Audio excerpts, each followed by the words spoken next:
या कुन्देन्दुतुषारहारधवला या शुभ्रवस्त्रावृता या वीणावरदण्डमण्डितकरा या श्वेतपद्मासना या ब्रह्माच्युतशङ्करप्रभृतिभिर्देवैः सदा वन्दिता सा मां पातु सरस्वती भगवती निःशेषजाड्यापहा शुक्लां ब्रह्मविचारसारपरमां आद्यां जगद्व्यापिनीं वीणापुस्तकधारिणीमभयदां जाड्यान्धकारापहां हस्ते स्फाटिकमालिकां विदधतीं पद्मासने संस्थितां वन्दे तां परमेश्वरीं भगवतीं बुद्धिप्रदां शारदाम् वसुदेवसुतं देवं कंसचाणूरमर्दनं देवकी परमानन्दं कृष्णं वन्दे जगद्गुरुं गुरुर्ब्रह्मा गुरुर्विष्णुः गुरुर्देवो महेश्वरः गुरुः साक्षात् परब्रह्म तस्मै श्रीगुरवे नमः। नारायणं नमस्कृत्य नरं चैव नरोत्तमं देवीं सरस्वतीं व्यासं ततो जयमुदीरयेत्।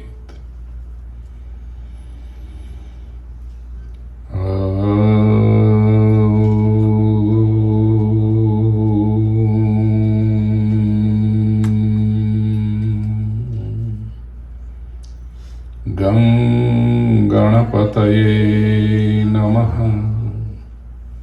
श्री सरस्वत्यै नमः। श्री महालक्ष्म्यै नमः।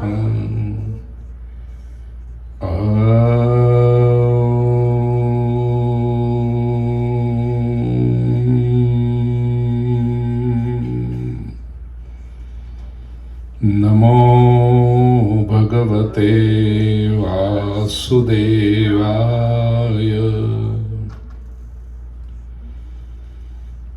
मूकं करोति वाचालं पङ्गुं लङ्घयते गिरिं यत्कृपातमहं वन्दे परमानन्दमाधवम्। कस्तूरीतिलकं ललाटपटले वक्षस्थले कौस्तुभं नासाग्रे वरमौक्तिकं करतले वेणुः करे कङ्कणम् सर्वाङ्गे हरिचन्दनं सुललितं कण्ठे च मुक्तावली गोपस्त्रीपरिवेष्टितो विजयते गोपालचूडामणि।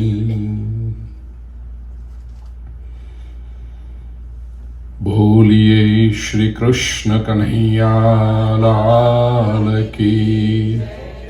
श्री लक्ष्मी नारायण देव की जय। आत्मीय स्वजनों,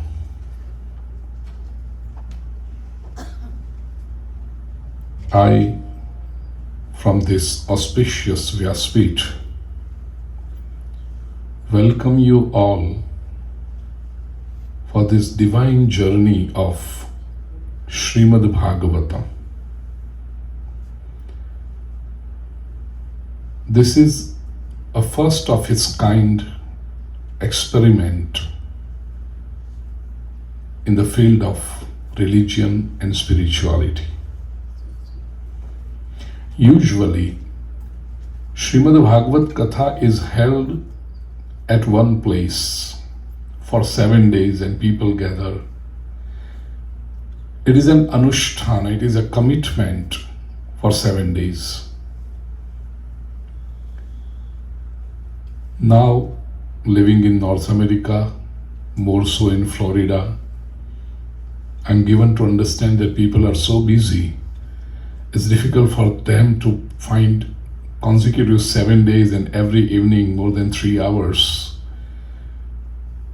to commit themselves for Sri Krishna or Sanatan Hindu Dharma. We thought of this experiment with my divine sister Varsha Behan, Paresh Bhai Dharia and Jayshree Behan, Dr. Anil Bhai Bhatia and others, where Dolly ji acted as a wonderful bridge between the Vyaspit and you devotees here at the name of our temple is Shiv Shakti Hanuman Mandir. I think we must appreciate these three families, Varsha ji, Jayshree ji and Dolly ji, to bring this auspicious scripture in this place so that we can have an idea of what Srimad Bhagavat has to say. Yesterday we understood the importance of Srimad Bhagavat, significance of Srimad Bhagavat, why we should listen to it and what is an outcome of it. Today, after understanding the importance and significance of Srimad Bhagavat, let us dwell into this holy palace of Srimad Bhagavat. It is called Mahalaya, great palace of Srimad Bhagavat. Let me give you structural information about this. How many of you have heard Srimad Bhagavat Katha earlier? Yes. We all are educated people, intelligent people living in the 21st century. So whatever we do, we want to make ourselves very sure and we want to understand what we are going to do. We are going to study Srimad Bhagavat. Srimad Bhagavat has 12 cantos, 335 chapters and 18,000 verses. Clear? You'll have to remember this because I will again ask you at random, surprisingly. 12 cantos, 335 chapters and 18,000 verses. There are some attentive students who are taking note of this and writing it down, and I appreciate those attentive listeners. Rest of all who are very good at their memory, they are very sure that once listen to it, they will remember it for the rest of their life. Let me give you a technique to remember this. Those of you who can remember the telephone numbers easily, in this modern age, with the advent of smartphone, don't you think we all have become dumb? Because earlier, before these smartphones were there, we used to remember people's phone numbers We used to memorize them, especially our ladies, sisters. Those who can remember these phone numbers: 12 335 18, Sri Krishna's phone number. 12 cantos, 335 chapters, 18,000 verses. So 12335 18. That's a technique to remember. As a good professor, he teaches you, but before you go for the exam, the professor gives you the technique to remember what he has taught. In one of the discourses, there was this young gentleman sitting, and these are the guys who, he just took out his smartphone and dialed this number 12335 18. Just dialed it in, put it. Fifth day on the Katha, he comes up to me and says, Guruji, on the second day you gave us this number of Sri Krishna 12335 18. I had noted it down and I have been trying since 3 days. And it is not answered. I said, have you dialed the area code? Because Krishna may not be your local guy. You need to dial the area code. He says, what is that?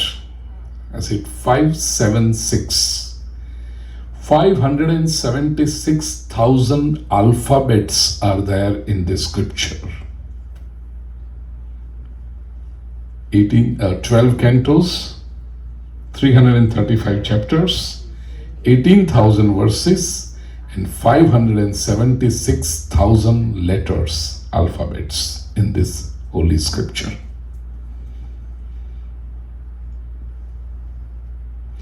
Twelve cantos are broad divisions of subject matter.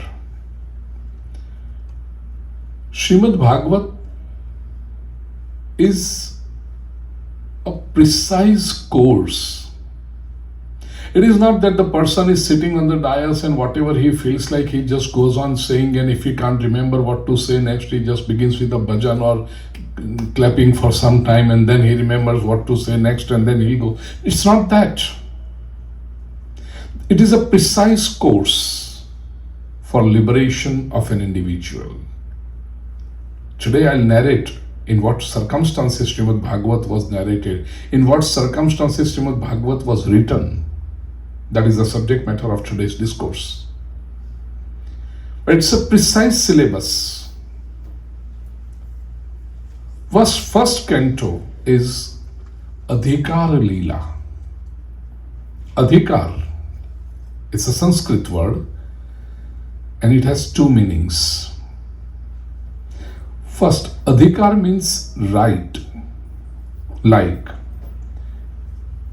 If you are a citizen of this country, education is your right.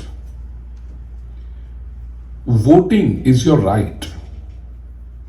Free thinking, freedom is your right. Decades ago, when thinkers like Emerson and all were working on the constitution of this country, they said freedom, and this land is known for that. Freedom is your right. To live is your right. To follow your faith is your right. It's your constitutional right. So this is one meaning of adhikar, right. Nobody can deny that. And other meaning of adhikar is qualification.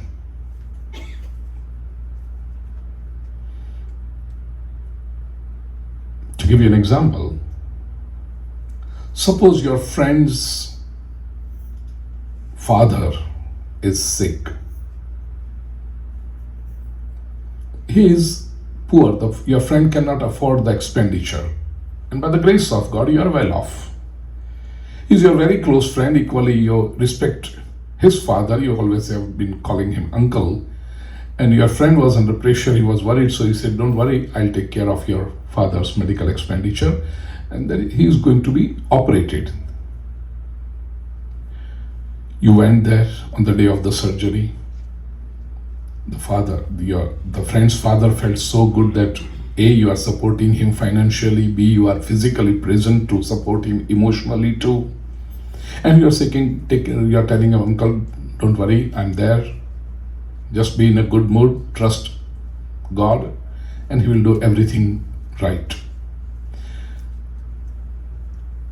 Medical staff comes to take this person for surgery. And with the stretcher, you are going along, talking to the uncle, reassuring him to have faith in the Supreme. You're going. As soon as the operation theater comes, what do they say? Operation theater here? Okay. Operation theater comes, the medical staff will tell you, sir, you cannot come in. You'll say, hey, this is my person. I know him since my childhood and I'm financing his surgery and everything. That's all okay. But you cannot come in the operation theater. Why? Because you are not qualified. It's not your adhikar. So, right? You're not qualified enough. So, adhikar has two meanings. A, right, which nobody can stop you. At the same time, qualification. Listening Srimad Bhagavat is everyone's right. It's adhikar of everyone. Whenever you see a flyer, whenever you see a poster, whenever you come to know that at such and such place Srimad Bhagavat discourse is taking place, you can just go there and listen to it. Nobody can stop you, hey, this is our private thing. And no, listening to Srimad Bhagavat is a public affair always, because it's Sri Krishna's open invitation. Yeah, for having dinner, you may need the invitation, because that is not your right. You cannot say, hey, this is my right to. People think otherwise. People feel dinner is their right. And they need qualification for listening to Srimad Bhagavat. They will say, oh, we are not qualified, we are such sinners, we have done such bad things. How can we listen? But for dinner, we will definitely come. No. Listening to Srimad Bhagavat is everyone's right, adhikar. But whether it will liberate us, because one may question, Parikshit listened to this holy Bhagavat for once and he was liberated. In Mahatmya, in the significance, importance of Srimad Bhagavat, we listened yesterday that Dundukari listened to this Bhagavat for once and he was liberated. Will we be liberated too? I cannot guarantee, because there adhikar means qualification. Are you a qualified listener? At the same time, Mahaprabhuji Srimad Vallabhacharya Ji in Subodhini Ji explains in the commentary of Srimad Bhagavat, he says, if the listener is qualified, if the orator, the speaker is qualified, then Srimad Bhagavat has the strength and ability to liberate both the speaker and the listener.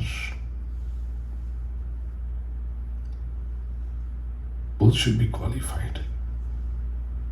Mahaprabhuji Srimad Vallabhacharya Ji classifies this adhikar in three divisions: Sattvic, Rajas and Tamas, as three qualities of the nature, Sattva, Raja, Tama.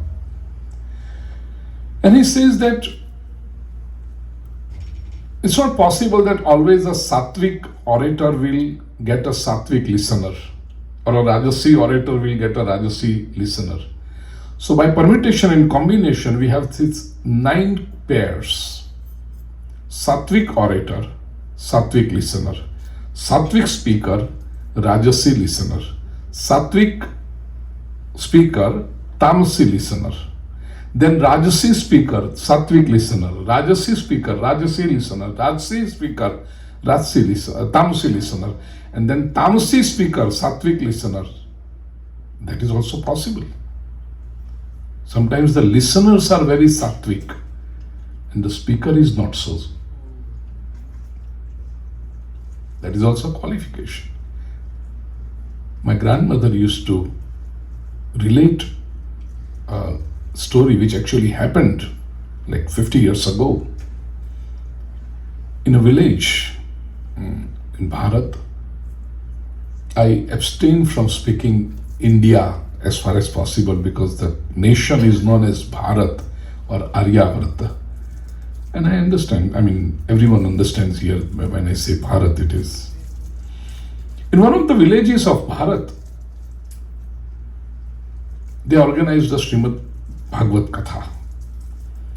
And for organizing Bhagavat Katha, they thought everything else was taken care of. The place, the decoration, food, caterer, everything.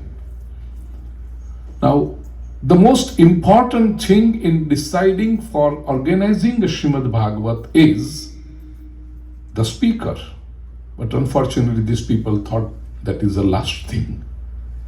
After everything was taken care of, they thought, who will be the speaker? So, don't worry, there is one person in our neighboring village next to us. We'll call him. You know him. They called him. Now this gentleman who came as the speaker of Srimad Bhagavat had addictions, had vices. Yesterday I was describing the qualities of the speaker.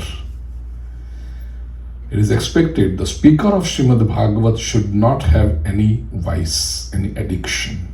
And this guy, he had this addiction of chewing tobacco. So he would have this and he would narrate Srimad Bhagavat. Now obviously, when you have this thing in your mouth, spit comes out. And there was this holy scripture placed. Now this holy scripture, Srimad Bhagavat, is not just a book. It is Sri Krishna himself. As we worship the deity, as we worship the idol of Sri Krishna, this holy book represents Sri Krishna himself, because before leaving this planet Earth, Sri Krishna placed his divine tej, his divine light into this scripture. And Krishna has said in the 11th canto of Srimad Bhagavat, which we are going to study in New York between 23rd and 29th July. You will get an opportunity to listen to it on the YouTube channel Pujyashree Bhai, which if you subscribe it later. In the 11th canto of Srimad Bhagavat, which is called Mukti Leela, Sri Krishna tells Uddhavji that I am placing my divine light, my pure self, into this holy book. Since then, we are worshipping Srimad Bhagavat. As you see, we put garland, we performed arati here, because this book is not a common book. We worship this holy book as Sri Krishna himself, as if we are worshipping Sri Krishna. So when this gentleman in the village was speaking with tobacco in his mouth, spit would come and fall on Bhagavat. So those who are sitting in front would actually see it, and they felt so bad. Hey, listen to this. On one hand, we are saying we have this feeling that it's Krishna himself, and this dirty thing from your mouth is falling on it. On the second day, somebody drew his attention that, look, you may be doing anything in your personal life, you are not concerned with it. But at least when you are on the Vyaspeech and narrating this holy anthology, at least abstain from these wrong things, bad things. This is not right. He said, tomorrow I will answer you and give you the clarification. On the third day, during the discourse of Srimad Bhagavat, he somehow brought the topic that when a speaker is sitting on the Vyaspeeth and narrating Srimad Bhagavat, holy river Ganga enters his mouth. Bhagavat Jnana Ganga, the river Ganga of knowledge, Bhakti Ganga, Bhava Ganga, knowledge of emotion. So, when this falls on it, it is the Abhishek of Ganga river on Srimad Bhagavat, and nobody should doubt it. And he looked at the person who was asking question earlier, last evening. After completing the discourse on the third day, when this gentleman was going out, a young man came and gave him something in the paper, wrapped in the paper. He says, please take this. I said, what is it? Take it as a prasadam. Now this gentleman did not have a discipline of what to eat, what not to eat, when to eat, when not to eat. There was no such discipline. So when this says it's prasad, he opened that paper and put it in the mouth. Taste was not proper. He says, what kind of prasad is this? This young gentleman says, these were ashes of my deceased father. And he always told me that after I pass away, my ashes should be immersed in the holy river Ganga. Sitting here, thousands of miles away from Ganga, when would I go to India? When would I go to Haridwar and immerse these ashes? But today in the discourse, when you said that Ganga comes in your mouths, immediately I went home, collected these ashes, and now my father has attained liberation. Nahle pe nahla. Dear divine souls, remember one thing. Never overestimate yourself and never underestimate others. Because there are some people, when they know certain things, they feel that, oh, I know so many things and you guys, you don't know anything. Never. This is one of the basic principles of my life. I always consider my listeners in very high esteem. I always feel that my listeners are very intelligent people. And if we do that, we are saved from doing so many wrong things. Because wrongdoer, when does he do wrong? When he underestimates the other person. He feels that whatever wrong I do, the other person is not going to realize. He doesn't. Everyone understands everything. So this was Tamsi Vakta, Tamsi speaker and Satvik show. Dear divine souls, if the speaker is Satvik and if the listeners are Satvik with total faith, with total concentration, with total love towards Sri Krishna, if we listen to this holy Srimad Bhagavat, it has the ability, even today in this 21st century, it has the ability to deliver each one of us. That is how powerful Srimad Bhagavatam is. First verse of the first chapter of the first canto of Srimad Bhagavat. So if you write it, it's 1.1.1. Canto 1, chapter 1, verse 1. That is called Mangalacharan of Srimad Bhagavat. And we have this verse in this book given by Dharia family.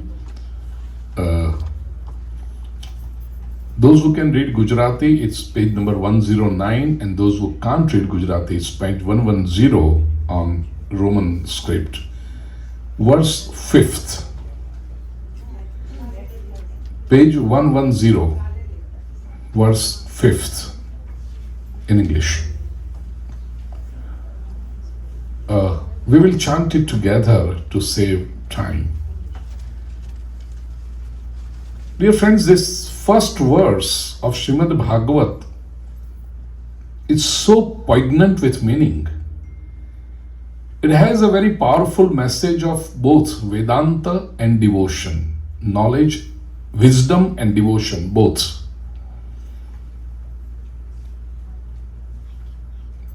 How many verses are there in Srimad Bhagavat?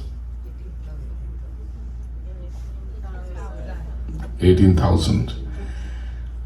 Commentators say that whatever the writer Maharshi Vyas, great sage Vyas, wanted to convey, his message is conveyed in this first verse. Remaining 17,919 verses are just commentary, are just explanation of this first verse. That's how important this first verse is. This first verse is also regarded as the Gayatri of Vaishnavas. You all must be knowing Gayatri Mantra. In the last line of Gayatri Mantra, it is Dhimahi, Dhiyo Yo Naha Prachodaya. Here also it has Dhimahi as the last word. Let us chant this verse together. Janmadhyasya yatonvayaditarataschaर्थेष्वभिज्ञस्वराट् Tene brahmarudaya adikavaye muhyanti yat surayah tejo varimrudam yatha vinimayo yatra trisargo mrusha dhamna svena sada nirastakuhakam satyam param dhimahi satyam param dhimahi satyam param.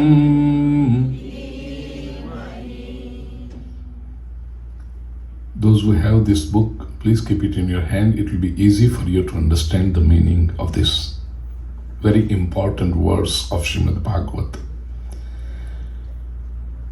The purpose of Srimad Bhagavat, as described in the important significance which we listened yesterday, is to be connected with Shri Krishna, to be connected with the divine, to be connected with the Supreme. Now, if you want to be connected with the Supreme, obviously, who is He? Whether it is He, whether it is she, what is He? Who is He? Because we don't even know anything about it. So the first explanation given about the Supreme is Brahma. What is Brahma? Janmadhyasya yataha. Janma adi asya yataha. Janma adi, birth, etc. Meaning birth, creation, sustenance, recreation, etc. are done by birth not only of a human being but entire universe. So here the birth, Janma, means creation, sustenance. Where have we come from? Initially we may say that we have come from our parents. Where have they come from? Grandparents. Where have they come from? So if you keep asking this question, ultimately we'll have to come to a conclusion that we all have evolved. We all have been created from, by, with the Supreme. And all these three words are important. By the Supreme, yes. From the Supreme. Because when we are talking about the universe, even the matter, where did it come from? From the Supreme. Tomorrow, we will study Chatushloki Bhagavat based on Srimad Bhagavat. There's an important question. How is this world created? And when we say, first of all, who created this world? Everyone will answer, the Supreme, Ishwar, Paramatma. Okay, if Paramatma created this world, where did the matter come from? Like Vedanti give example. A potter makes a pot. So the potter is a creator, as we say. But how does this potter create pot? He brings clay from somewhere. Then he adds water to it, gives it a shape and heats it and makes it stronger. That's a process. But the potter has to bring clay from somewhere, the raw material, clay, water, etc. If Ishwar created this universe, where did he bring this matter from? Because there is a matter also. Where did he bring matter from?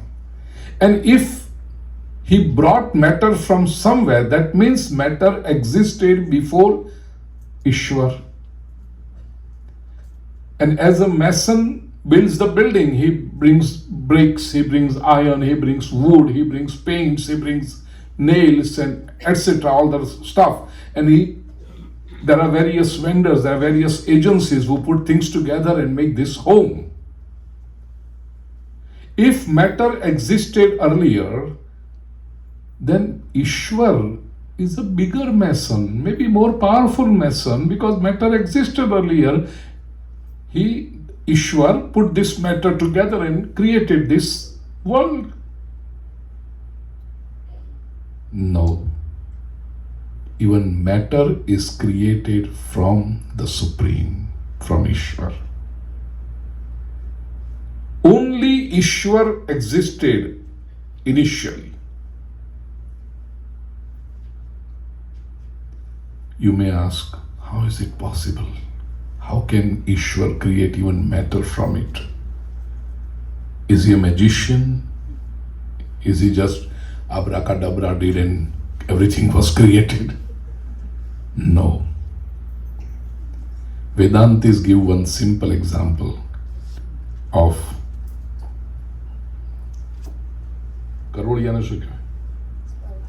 spider. They give an example of a spider. Have you seen the spider's web? How does the spider create? Does he bring... See, when a bird builds a nest, the bird brings matter from outside, the grass, the leaves and the material from outside, and they build their nest. But when the spider builds its web, the spider doesn't bring matter from outside. The spider creates from within. He builds the nest, its web, stays in it. Not only that, when spider plans to move somewhere else, it actually takes that web inside and goes away. So this universe of spider is created from it, by it, and for it. Clear? Now if a small entity called spider can do it, why can't the creator of this entire universe do that? So even matter was created. Janamadhyasya yataha. By the Supreme, from the Supreme, for the Supreme. Anvayadi tarataschartheshvabhignaha. Then people will say, okay, show us where is the Supreme, where is Paramatma? Prove it in front of us. Srimad Bhagavat says, even if we make 100 arguments and even if we try to explain it 1,000 ways, logically, rationally, emotionally, He with capital H cannot be explained because the Brahma, the Supreme, cannot be narrated in words. He cannot be argued on. If you want to understand intellectually, and if you keep arguing, there will be end of arguments, but the Supreme cannot be explained in totality. And this is not the limitation of the Supreme, this is the limitation of intellect which argues. Anvayadi taratashartheshvabhignyah. Why? Because it is Swarat. The Brahma is Swarat. Swarat is self-illuminating. It is seen by the self. Nobody can show you God, mind well, dear devotees. If someone claims that I will show you God, he is cheating. He has some selfish motives. God is not an exhibit which can be showed by someone. That it was like it was covered and hey, look here, I'm going to show you God. I discover it, I uncover it and show it to you. Here, the God. It cannot be done. It undermines the importance and value of the Supreme. Because if somebody who's showing you God, then that somebody who shows you God is powerful, is more influential than the Supreme himself. No. Whenever the Supreme is seen, is experienced, it is only because of the grace of the Brahma, grace of the Supreme. So when he decides to manifest himself, he does so. Swarat. Tene Brahma Hridaya Adi Kavaye Muhyanti Yat Suraya. Everyone is under illusion. Even Brahma is under illusion. In Shiv Puran, there is a beautiful metaphor in the beginning. There is a beautiful story in the beginning. Both Vishnu and Brahma tried to know who is Shiva. Vishnu went up, Brahma went down. No, Vishnu went down, Brahma went up. And when Brahma went up, he said, there is no chance, there is no end to it. I am not repeating the story of Shiv Puran here. I have done Shiv Puran Katha, as you can see on my YouTube channel, Pujyashree Bhai, narrated in detail. Even Brahma is under illusion. Tene Brahma Hridaya Adi Kavaye Muhyanti Yat Suraya. Most wise people, most knowledgeable people, even scholars cannot describe it completely. Tejo Vari Mrudam Yatha Vinimayo Yatra Trisargo Mrusha. This is an explanation of Maya, illusion. What is Maya? Ma-ya. The Sanskrit word itself explains. Ma means no. Ya means that. Ya is feminine gender, she. That which is not, but still we see it, is called Maya. Now you may ask, how can we see which is not? Example is given here. Tejo vari mrudam yatha vinimayo. If you have traveled in desert, you are traveling in a car and there is desert all around. Far off you will see there is a lake. And and if someone is thirsty, he'll say, hey, look here, such beautiful lake, let's go there. Once you reach closer, there is no water, there is no lake. Oh, but I saw it from there. You saw it, but it wasn't there. Mirage. And how was it created? Those of you who have studied science and physics, they will know this phenomenon as refraction of light. Tejo vari mrudam. Vari is water. How do we perceive it? Teja Mruda. Mruda means sand. When light of the sun falls on sand and the rays are refracted, the illusion of water is created. This is Maya. It is just a perception. It doesn't really exist.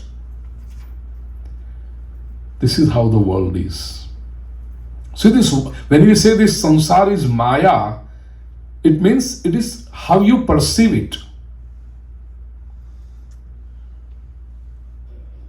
The mistake that we do all the time is we always think our perception is the only right thing, is the only ultimate thing. Haven't we heard people saying, I feel so, I think so, this is my opinion, this is what I know, without knowing the limit of this I. At the most, with all our humility, we can say, this is what I perceive. Someone else may perceive it differently. Some other person may think in a different way. It is my perception. This intellectual humility is needed.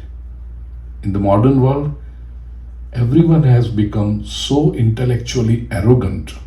I know it. And when I say I know it for sure. Come on.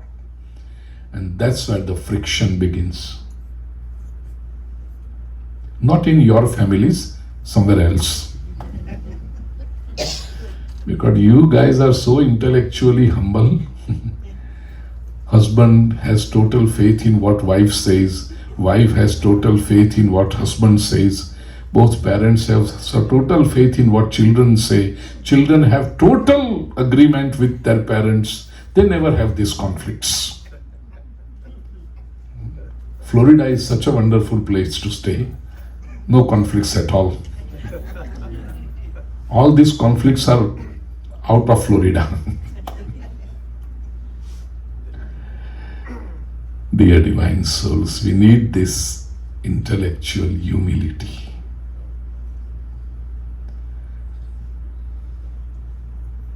To be prepared to understand, to assimilate, to give it a thought to what others say.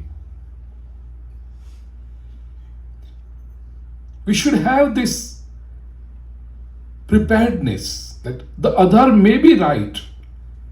Maybe he is more experienced than me. Maybe he has seen the world better. Maybe he knows this project better than I do.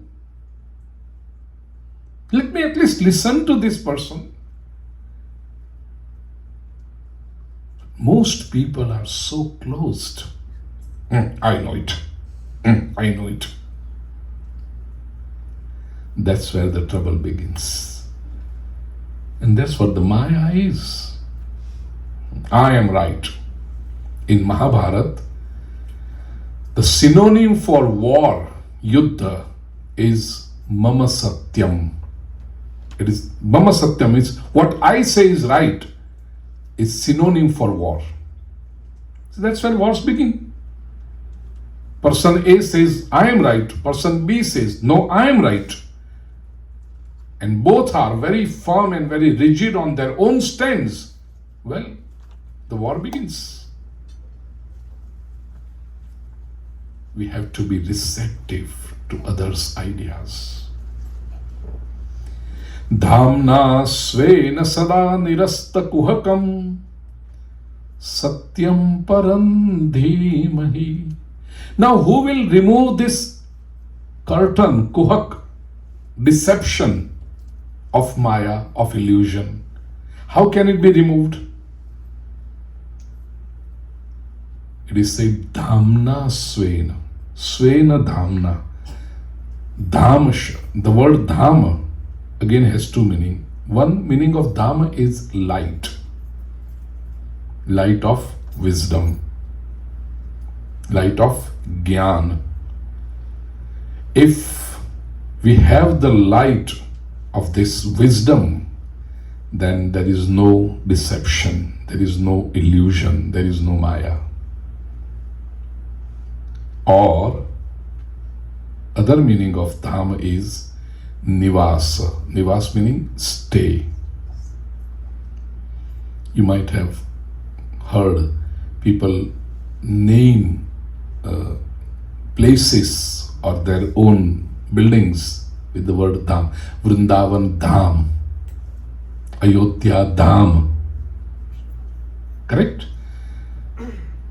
Kashi Dham, Banaras Dham, or people's home they name it as Gokul Dham, Vraj Dham. Have you heard it? Dham is stay. If the Supreme, if Paramatma stays in our heart, then this deception of Maya is broken. Then Maya cannot deceive us. In the 7th chapter of Bhagavad Gita, Jnana Vijnana Yoga, and if I am not mistaken, the 13th verse, Shri Krishna says, Daivi Hesha Gunamayi Mama Maya Duratyaya. No, it is 14th verse, not 13th. 14th verse of the 7th chapter of Bhagavad Gita. Daivi Yesha Gunamayi Mama Maya Duratyaya Mameva ye prapadyante Maya metantarantite. Don't criticize Maya. Because Sri Krishna says this Maya is divine. Gunamayi, she is meritorious. And Sri Krishna says, Mama Maya, she is mine. Duratyaya, no matter how much you try, you will not completely be able to reject it. You will be governed, you will be influenced by it. Then how to go about it? Mameva ye prapadyante. Shri Krishna says, one who comes at my refuge, one who comes to at my sharan, my lotus feet, Maya metantarantite. Then Maya will not disturb that soul, that Jivatma. Such Satyam Parandhimahi. This stanza we repeated thrice, right? By chanting this shloka. Satyam Parandhimahi. Dhimahi means we meditate. What do we meditate on? Satyam Param. We meditate on the supreme truth. Satyam, truth. Param, supreme. Like, Param is, as you have good, better, best. So the Param is best, the superlative. Now commentators thought, what do Maharshi Vyas here mean in Mangalacharana by the supreme truth? Param Satya. Do truth also have categories? See, there are certain words in our language. They are sufficient by themselves. They don't need any adjective. The moment you put an adjective in front of that word, it creates doubt. Let me give you an example.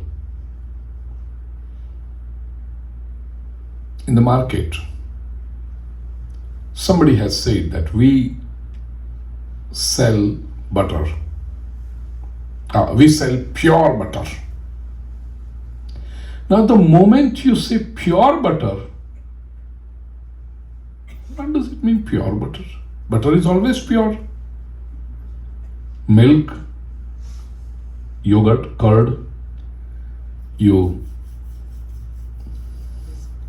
stir it, manthan, churn it.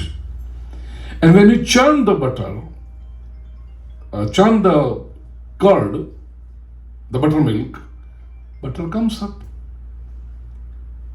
It's always pure. No, this person says we have to mention it, we sell pure butter. Why? Because there are other people in this market who mix certain things with butter.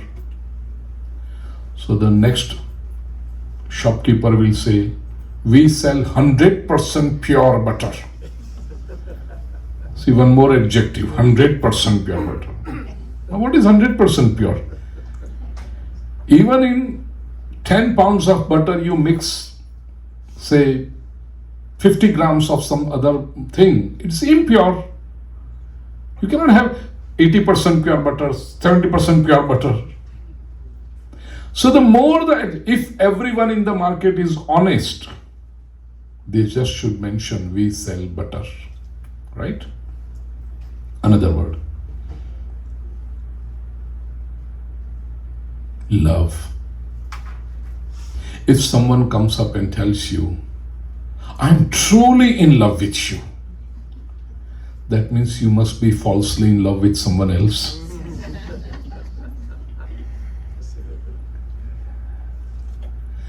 Does the word love need an adjective?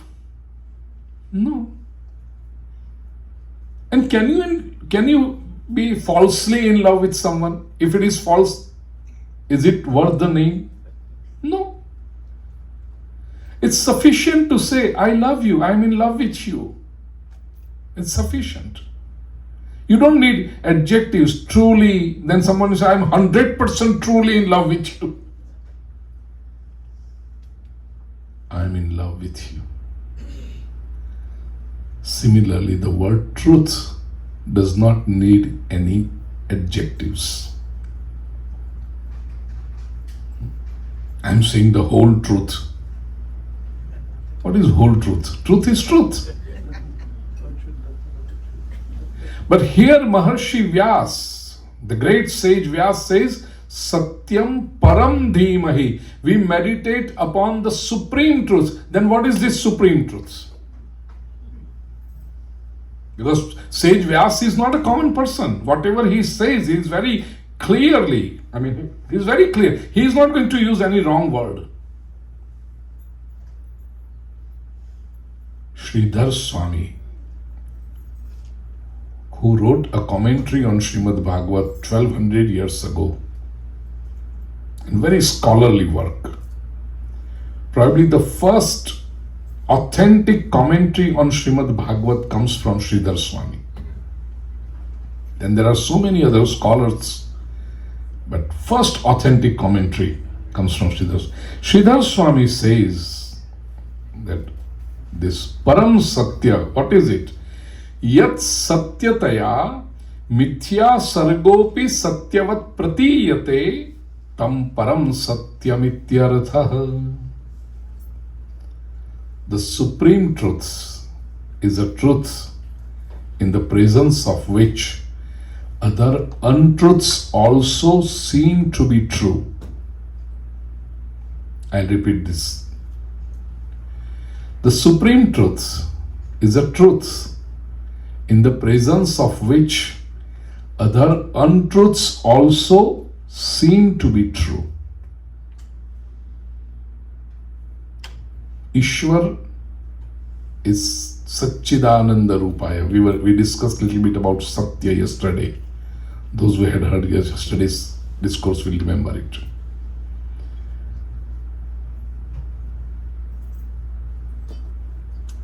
The existence can only be that of truth. Untruth on its own can never survive. Untruths also needs the support of truth to survive. Give you an example. What is the color of $100 bill? Ruchi, what is the color of $100 bill? Green. The new one also? Green color. Okay. $100 bill has a green color. Now, say some antisocial element, some crooks, they want to counterfeit this note. They want to create a duplicate note. Now, when he prints this counterfeit note, can he be creative over there? That actually the $100 bill is green color, but let me be creative. I'll print it in yellow color. Can you do that? No. A duplicate note, a counterfeit currency note, bill will have to be as close to the original one. He has to print it in green color. He has to keep the same photographs of same shape and same design and everything. Only then somebody may mistake it as an original one. And if someone creates a yellow color $100 bill and with some different design and some different photograph, whose photograph appears on $100 bill? Amishi, beta, whose photograph? Have you seen $100 bill?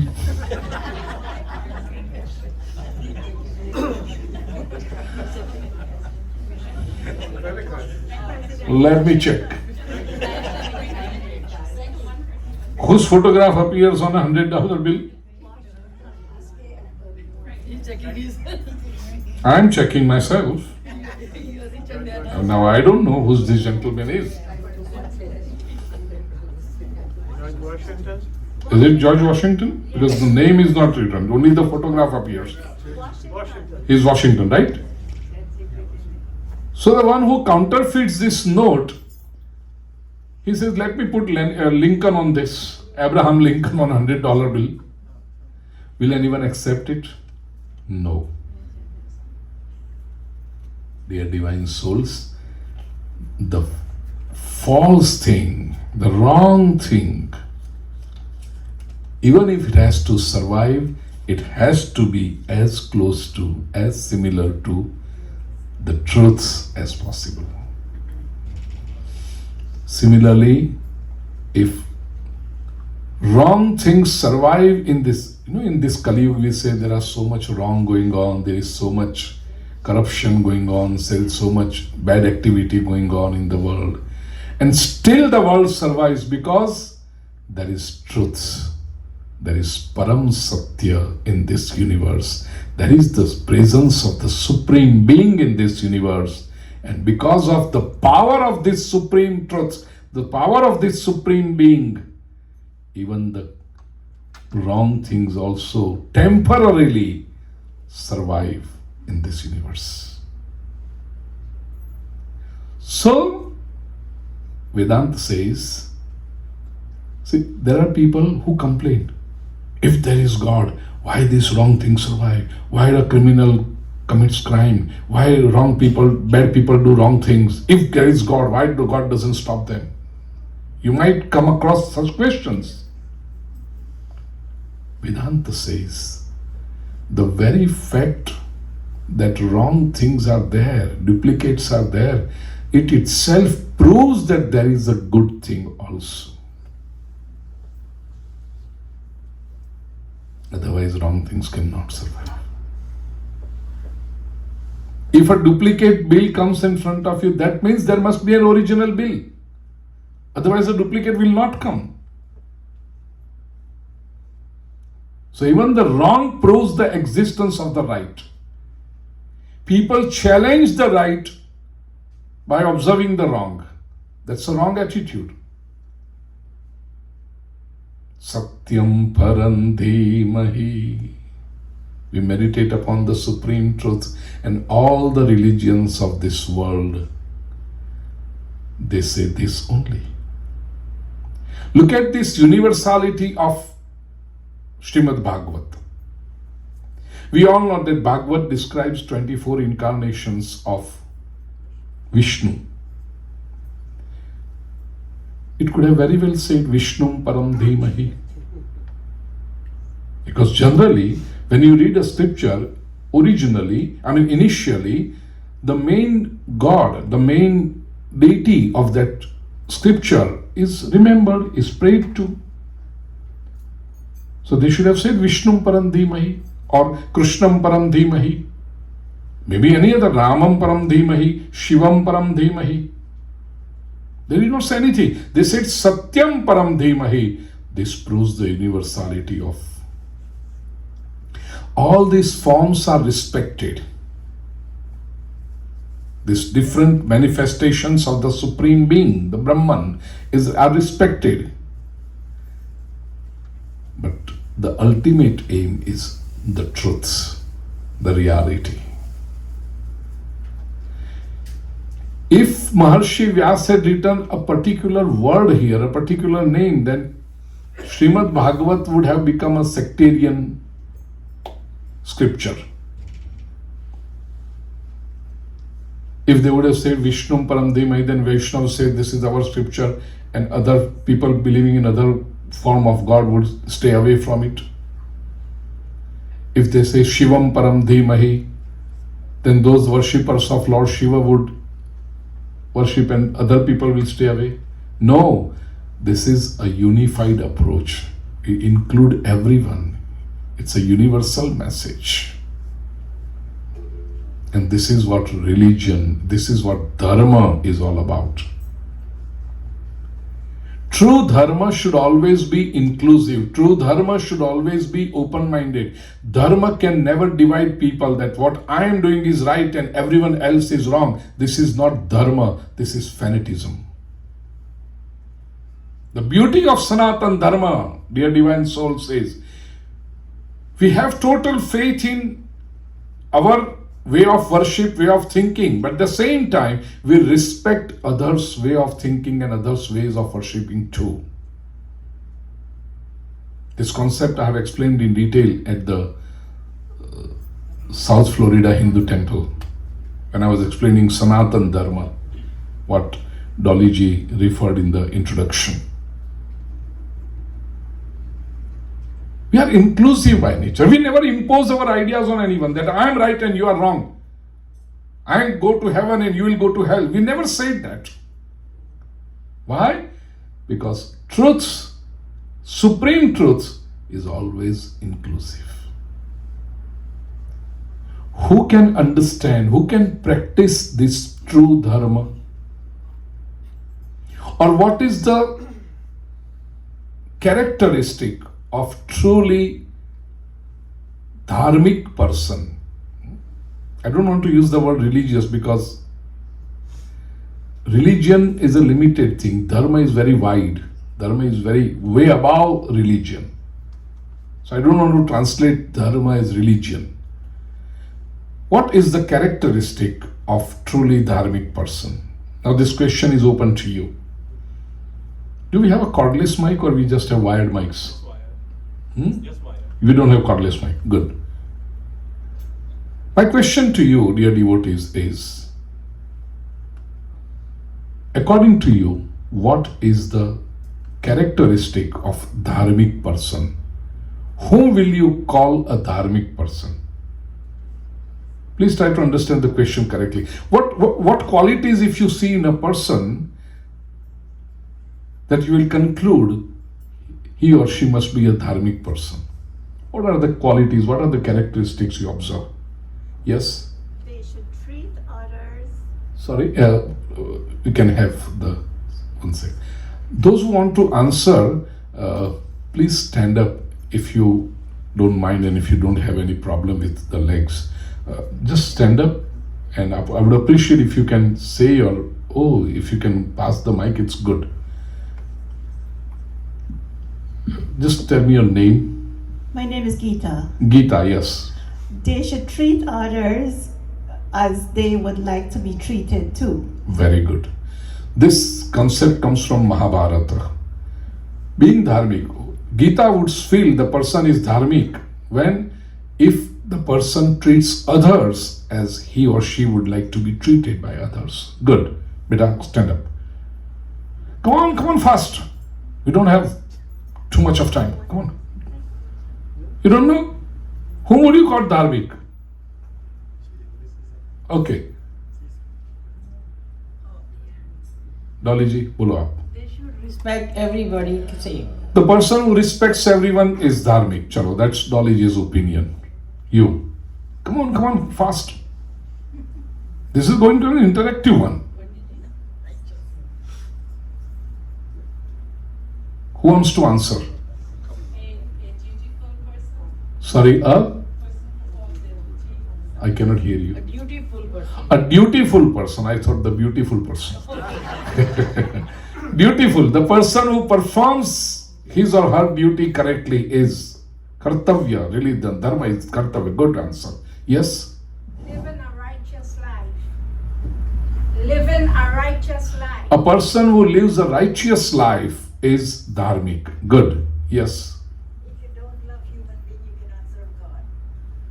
If you don't love human being, you The cannot- person who loves human being is a dharmic person. Good. Anybody else? Yes, a person who practices humility. A person who practices humility, namra, humble person, is a dharmic person. Yes? Humble, he said that. Yeah. Love and compassion for all of God's A creation. person who has love and compassion for all the God's creation is a dharmic person. Good answer. Yes. Anybody else? I'm the last one. Okay. Who see goodness in But don't everybody. leak the paper if you know it. That's why I said last. Who see goodness in everybody. The one who sees goodness in everyone is a dharmic person. Yes. One who is truthful to themselves. One who is truthful to themselves is a dharmic person. Amishi, get up, beta. One who is humble and righteous. So you want to repeat the humble and righteous combination. Okay. Dr. Amishi says this. Anybody else? Yes, Anil bhai? One who's grunted every day. Come on now. That's not of your kind. He just wants to joke. Discount it. All right, Ruchi? Who always is like everything, like humble, pure, who is pure. Anything else you want to say? Just don't play with the words which already other people have said. Who obeys culture. Who obeys culture? Ruchi says, who obeys culture is a dharmic person. Shubhaben? Who loves everybody. Who loves everybody. Okay. Is that the end of Florida? Now, Take care of parents. take care of parents. One who sees divinity in everybody. One who sees divinity in everybody is dharmic. Good. All right. Now let us come to Srimad Bhagavat. What Srimad Bhagavat has to say. All of you have given good answers. And I'm sincerely thankful to you that nobody answered like one who steals is dharmic, or one who lies is dharmic, one who is debaucherous is dharmic. Nobody answered that. So you all are very knowledgeable people. Let us see what Srimad Bhagavat says. Dharmaha प्रोज्झितकैतवोऽत्र परमो निर्मत्सराणां सताम् वेद्यं वास्तवमत्र वस्तु शिवदम् तापत्रयोन्मूलनम् श्रीमद्भागवते महामुनिकृते किं वा परैरीश्वर सद्यो हृद्यवरुध्यतेऽत्र कृतिभिः शुश्रूषुभिस्तत्क्षणात्. Srimad Bhagavat says, Dharma prodzitakaitavotra paramo nirmatsaranam satam. Two important words in this verse. Truly dharmic person, or one who practices dharma, is nirmatsara. Nirmatsara. Matsara means jealousy. Nirmatsara, free from jealousy, is the first and the foremost characteristic of a dharmic person. Remember, usually we understand dharmic person as one who helps others, who donates to poor, who feeds the hungry, who gives medicines to those who cannot afford it, who sponsors education to the poor families' children. We call it who donates clothes, food, etc. If someone is unhappy, go stand by them, support them. If there are natural calamities, earthquake, donate people there, donate over there. We call it dharmic person. Why? Because we feel bad when we see someone unhappy. It is nice. It is important. And let me say, it is to an extent easy to participate in someone's sorrow. But it is difficult to participate in someone's happiness. More difficult if that someone is known to us, is our relative.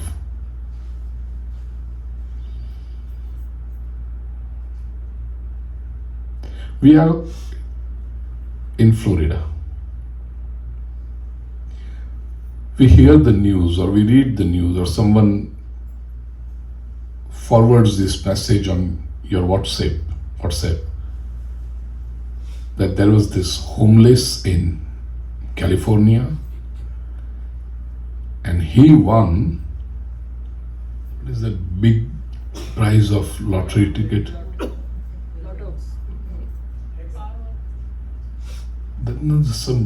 Every week if there is no winner, it goes carry on and then becomes some bit Powerball. Yeah, Powerball.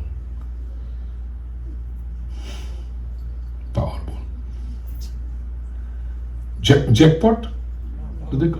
It's called Powerball here or jackpot? Powerball. Okay, fine. Let's go with American terminology. This Powerball of how much? 1.5 billion. 1.5 billion with a boy. Good. Sometimes in my discourses, if I ask some question, people come out with 20 million, 50 million. I said, you are poor in that too? You just have to say, this is a nice gentleman, 1.5 billion, straight away. Good. So this Powerball of 1.5 billion dollars. Actually, that's the truth in California. One guy, 1.5 billion. It's okay. Let him. So you came to know that a homeless person got this Powerball of $1.5 billion.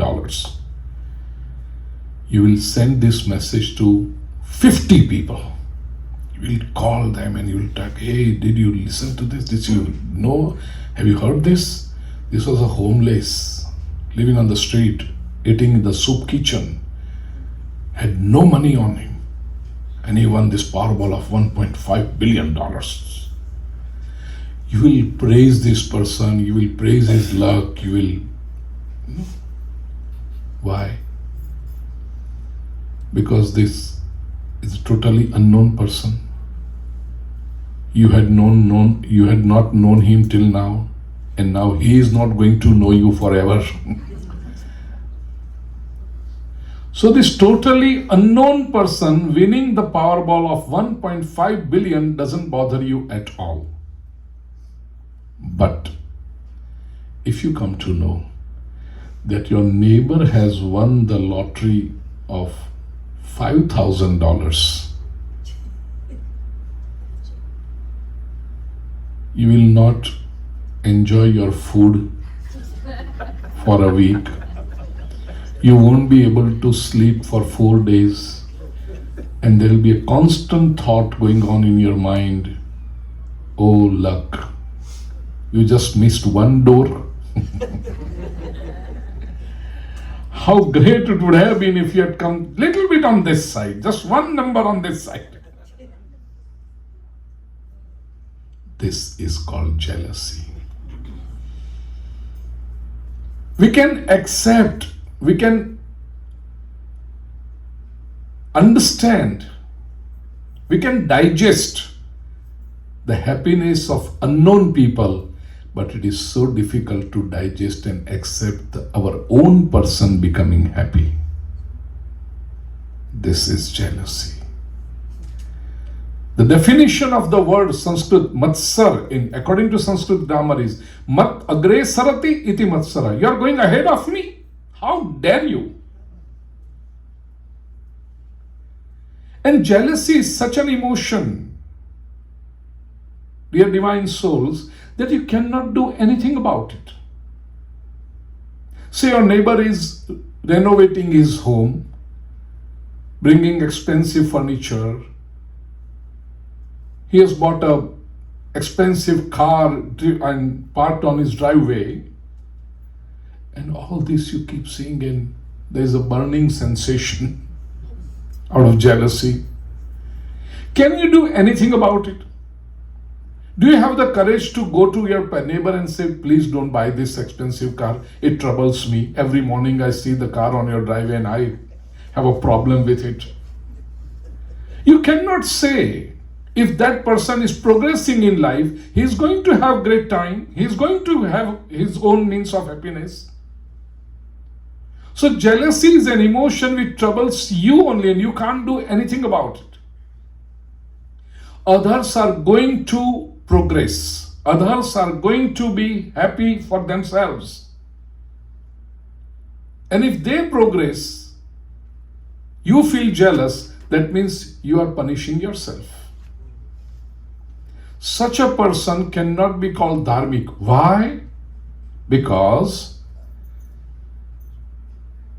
devotion begins with love towards Ishwar.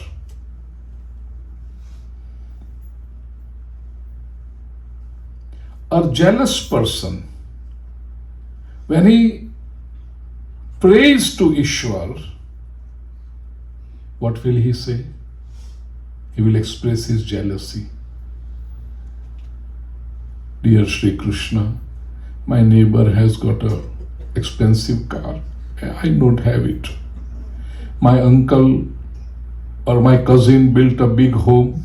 I don't have it. I'm still living in an apartment, paying rent every month. My niece's daughter got engaged. My daughter, she's already 32 and still single. A person who is jealous will constantly keep complaining to Ishwar. And remember one thing, if you complain to someone, you cannot love that person. And if you love the person, you have no complaints about him. Love and complaint can never coexist. Worldly example. If a man constantly complains about his wife, you're not good looking, you don't know how to wear good dresses and you don't carry them well, you don't know how to talk to others, you don't know how to socialize, you were so fit at the time of wedding and after 5 years of marriage you have become you don't cook well, your rotis are so thick, your rice stick to each other, your dal is so thin, your vegetable is so spicy. Now all the time if he keeps doing when is he going to love his wife? If you keep complaining about someone, you cannot love that person. And if you love the person, you have no complaint towards that person. However you are, whatever you are, I love you. There are no complaints. And for sure, the jealous person will definitely going to complain to God. That is the purpose he goes to God. That is the way of his praying. So he cannot love God. And those who cannot love Bhagavan, those who cannot love Ishwar, how can they be good devotees? Jealousy and dharma cannot stay together. So the first and the foremost quality of a dharmic person, truly dharmic person, is he is free from jealousy. If others are happy, he definitely helps the needy, no doubt about it. But at the same time, he is equally happy, joyful in others' progress and others' happiness.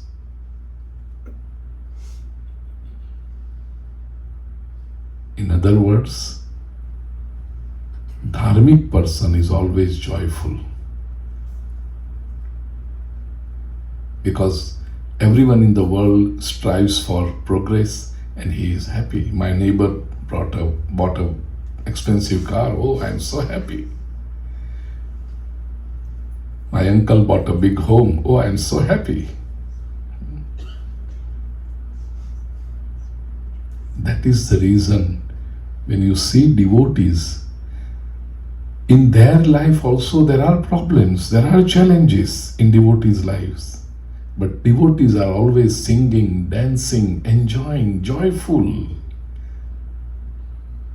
They always sit in front of Bhagavan with a smiling face. God, you are so kind. Krishna, you are so kind. Bhagavan Mahadev, you are so kind. It's your grace. Their word always is Ishwar ki Krupa, God's grace, Krishna's grace. That doesn't mean they don't have challenges in their lives. They do have, but they always feel it's His grace. This is the sign of a dharmic person. Be free from jealousy. Appreciate others' efforts. Encourage others' progress. That is a sign. And these are the basic principles of Sanatana Dharma. To understand these principles, Sage Vyas invites every one of us to listen to this discourse, 6th verse on page 110, last verse on that page. In Gujarati it is page 109, Chhatto Shlok. This is an universal invitation by Sage Vyas. Nigama kalpatarorgalitam phalam Shuka mukhadamrutadrava sanyutam Pibata bhagavatam rasamalayam Muhuraho rasika bhuvi bhavuka. This is the universal invitation. Come everyone. Nigam kalpa taror galitam phalam. Nigam, Veda. Thousands of years of experience and wisdom chronicled in this holy books. There is Veda. The very meaning of the word Veda, Veda to know. So Veda is anthology of wisdom, practical wisdom, which touches all the aspects of life. On this Nigama, Veda is Kalpataru. Kalpataru means, Kalpataru is a tree. If you sit under that tree and whatever you wish, it comes true. That is called Kalpataru. Veda is such a tree. And on this tree, a ripened fruit, Galitam Phalam, is Srimad Bhagavata. Nigamakal pataror galitam phalam. Now, any fruit which is ripe is sweet. To add to its sweetness, here we have, it's coming out from Shuka Mukha Damrutadrava Sanyutam.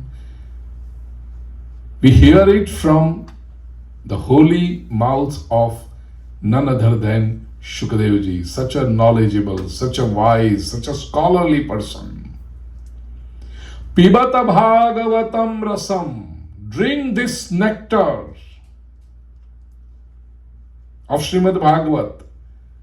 Muhuraho, muhur, repetitively, again and again. Why? Because every time you listen to this holy discourse, you will be enriched. You will have some positive, some spiritual, some brilliant idea to guide your life. You will have some solution to your problem. Rasika bhuvi bhavuka. This is so unusual. It is so precious on this bhuvi, on this planet Earth.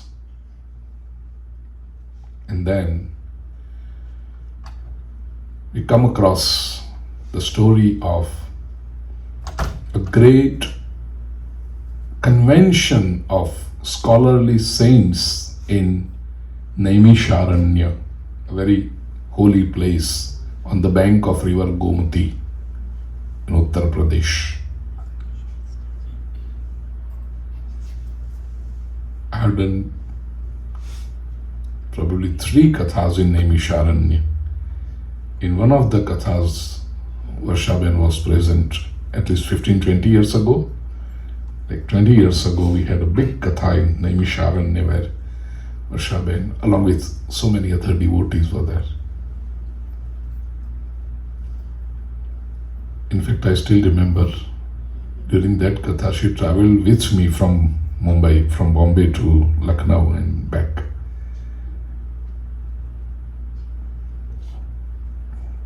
Very holy place, very divine place. This big congregation of scholarly saint was going on, and these saints asked 6 questions to Sutaji. Sutaji is again a very scholarly person. Now these 6 questions are very important. They form a foundation of Srimad Bhagavat. First question. Punsam ekantata shreyas tanna samsitum arhasi. There are so many thinkers, there are so many great souls world over, came over the long history of human being. And they've all proclaimed holy message at different time to the relevant society they were addressing to. But now if we see, there are some differences. Also, everybody feels that we are the only right group of people. What we are doing is correct, everyone else is wrong. Right? In the field of religion. Tell us one thing. Punsam ekan eka antata. Please share one universal message which delivers all.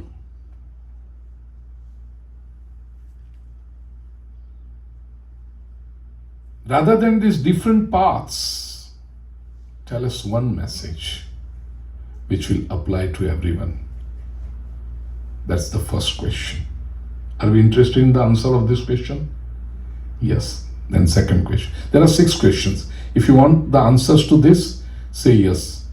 And if you don't want an answer to any of this question, please say no, so I won't waste time on that question.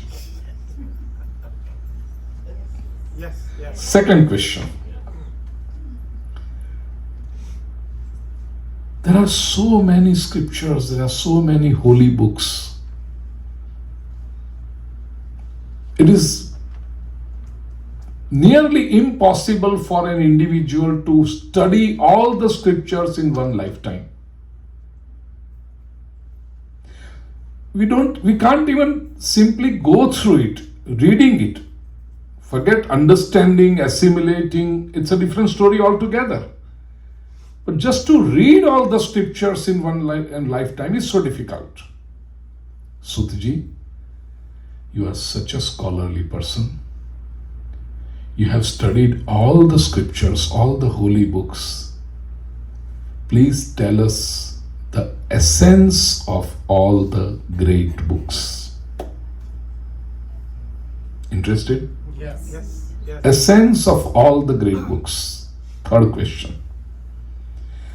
When you narrate this essence of all the great books in front of us, dear Sutji, please narrate it in such a way that we can put it into practice. Applied aspect of it. Sometimes we hear things which are very nice, but even while listening to it, we feel that this is not possible for us. It's called Akash Kusumvat, like flowers in the sky. No, we want this message Hastamalatvat, as an apple amla. There is no English word for amla. There is one. Gooseberry. Like a gooseberry on the palm. So it's that clear. It's that practical. We can put it into practice. That's the third question. Yes or no? Yes. Okay. Fourth question. Please tell us about various incarnations of the Supreme. Fifth question. While narrating various incarnations of the Supreme, please elaborate on the incarnation, the Supreme's incarnation as Shri Krishna, Purna Purushottam. And sixth question. When Shri Krishna left for his heavenly abode, what happened to Dharma? Dharma kam sharanam gataha. When Krishna was doing Leela on this earth, he was a living example of Dharma. But when he left his body, Dharma kam sharanam gataha. What happened to Dharma? Meaning, if we want to get the clear idea of Dharma, where should we go to? What should we do? Whom should we rely on? Want to know about it? Yes. Yes. Then you need to study, listen to the entire Srimad Bhagavat. Only day 2 and day 3 will not do. You will have to travel with me. Sutaji admired these questions. Remember, dear divine souls, great people, saints, when someone asks them intelligent question, sincere question, they feel very happy. Because usually the questions, the kind of questions people ask are very fickle. For most people, what is religion? What kind of color of tilak should we apply? What kind of clothes should we wear? What should we eat on this particular day? When we are fasting, can we eat rice or not? On the Ekadashi, when we are fasting, can we eat Loki, dudhi, શું કહેવાય? Bottle gourd, squash. Can we eat squash? Loki. I've seen people discussing for 3 hours whether squash can be eaten or fasting day or not. And after 3 hours of discussion, they will come to a conclusion that you cannot eat vegetable made of squash, but you can definitely eat halwa made of squash.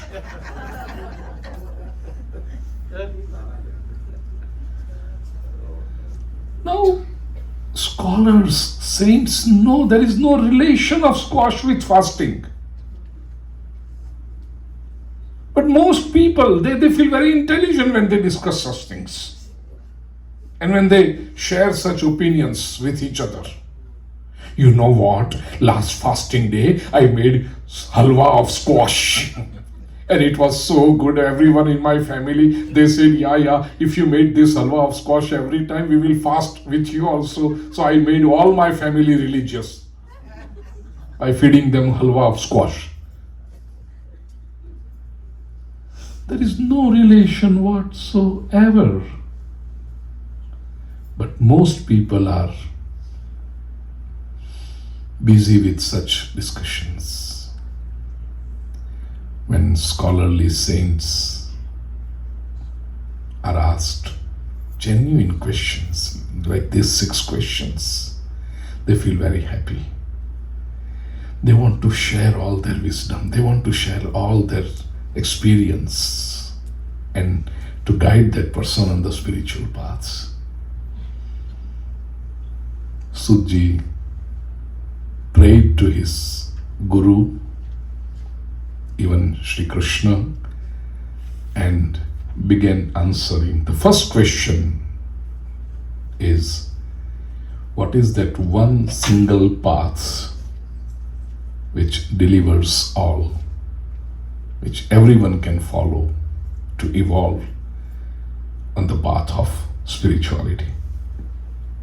Sudji says that path is that of devotion. Savai punsam paro dharmo yato bhaktir adhokshaje. Yato bhaktir adhokshaje. Adhokshaje bhakti. Adhokshaja is other name of Vishnu. So devotion. But how what kind of devotion it should be? How should the devotion be? Ahai tukya pratihata yayatma samprasedati. The devotion should be ahaituki and apratihata. These are 2 adjectives to the devotion. And scholars have given us 3 meanings of these 2 adjectives. Ahaituki means devotion without expectation. Most of us worship Ishwar in our own way. We sometimes read the stories of devotees also, and we feel that what we read in the life of devotees, we don't derive such a joy out of devotion. We don't have such great experiences. What is missing? It's selflessness. Devotion should be nishkam, without any expectation. Expectation acts as a pollutant in devotion. As we have air pollution, water pollution, noise pollution, food pollution, similarly we have pollution in devotion. And what is it? Expectation. It pollutes devotion. Then it remains a give and take business. Krishna, I have done 3 malas, give me this. Shivji, I have fasted for 21 Mondays, now give me this. This is a give and take business. There cannot be love in it. It's pure calculation. And as I said, devotion is based on love. Can there be calculations, manipulations in love? A husband and wife who love each other, can there be expectations? Wife will say, if you bring a new dress every month, only then I will cook for you. Or husband saying, if you feed my favorite items every day, only then on the weekend I'll take you out for a dinner. Can they be so conditions? And if there are, is it called love? No. Love is always unconditional. Love is always without. I'm doing it because I like doing it for him. So devotion should be without expectation. Most people, let's accept it, dear devotees, most people go to temples, or most people worship God only when they have some or the other expectation. They will go to temple, pray to God, chant a verse or two if they know. Mukam karoti vachalam pangul langahate girim yat kripa tamaham vande paramananda madhavam. And then open their palms and see, there is something in my palms? Has God given me something? No.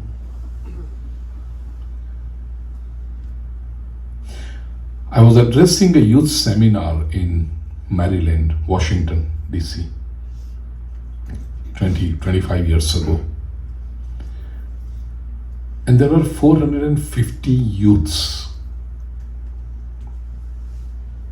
Hindus, non-Hindus, Indians, even Americans also were there, their friends, and 450 youths for a seminar, a religious, spiritual seminar, is a big number in this country, you know that. And that too, 25 years ago. It was a 3-day seminar. In the first session, when I was addressing these youth, they were all sitting like, because their parent had brought them, someone had called because his friend or her friend had invited him. And I'm always in this dhoti kurta, in this attire. So they were not knowing me at that time. They were wondering what this preacher from India is going to tell us now. For 3 days we are going to be here. They were skeptical. They had their own ideas. So they were just, probably some of them were measuring me. What is he going to say? How much does he know? Can he speak good English? People have different things. And I was measuring them. And one thing, as a speaker, I always want a lively audience. Everyone does that. If you are talking to someone, you feel that there should be an interaction. There has to be a bond. Even if you are visiting someone and those people are sitting like you, you keep talking. In 10 minutes you will say, okay, goodbye. You can say goodbye and go away. I can't. I have to take those 3 days of seminar. I can say, no, I cannot go, I'll just go away. I cannot say that. So to create interest in their minds for this subject matter that I was going to talk, to make the session lively, I asked them a question to this group of youth. Hey dear friends, how many of you worship God? Some 5-6 hands went up. So I made them stand one after the other. Why do you worship God? He said, because there is temple in our home. Other person says, because my grandmother tells me to do so. Third person says, I worship God because we are Indian. These are the answers. Fourth person says, after the worship we get prasad to eat, and I love that prasad.